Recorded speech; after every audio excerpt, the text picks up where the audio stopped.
Charan! Good day mga pips. Ito nga pala ang ating final result ng ating ginawang watercolor painting. Yeah! Come on! This could be us. So back to what I was saying. This could be us. Yo, what's up mga pips? Ito nga pala ang method natin sa paggawa ng watercolor painting na entry natin ngayong 2024 sa prestigious kulay sa tubig art competition. Ang gamit ko nga palang papel dito is artist paper. Yung rough at yung watercolor naman is prang. Isa sa pinakamahirap na medium to mga peeps kasi wet on wet technique siya. Meron din yung iba-ibang style, iba-ibang approach. Yung iba kasi dry method, ganun dry approach. Yung iba naman wet on wet.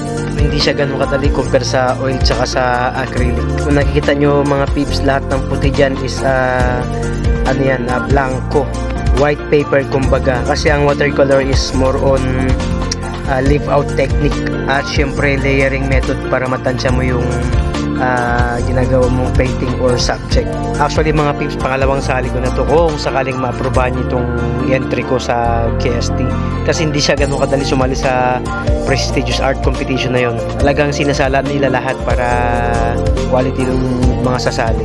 At syempre kung nakikita mo mga peeps, malapit na tayo sa katotohanan.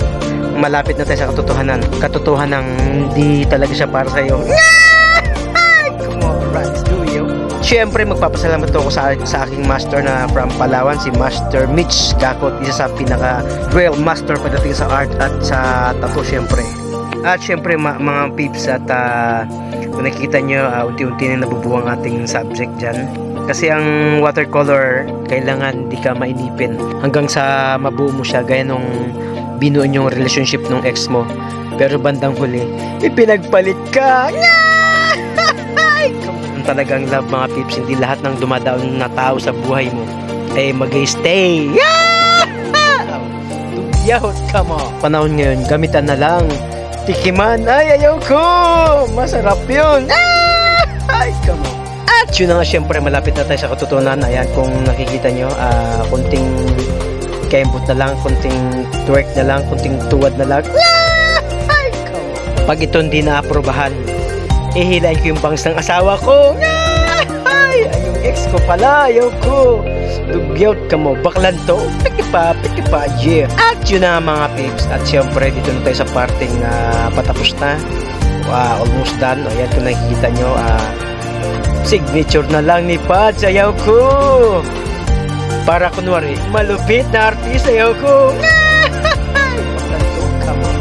Artist na peke-peke. At syempre mga tips sa panahon ngayon, syempre hindi ka pwedeng patamad-tamad, lalo hindi ka pa mayaman, ayaw ko. Kaya syempre kailangan natin sipagan lagi para dumami yung bebot ko. Ay, ayaw ko. Okay, meron lang mga pips. At syempre mga pips, ito nga pala ang ating finished product ng ating paintings, watercolor on artist paper. Ayan, kung nakikita nyo, yeah. At syempre maraming salamat mga peeps. Salamat sa mga walang sawang nanonood ng aking vlog kahit peke-peke. Maraming salamat, che. Bow.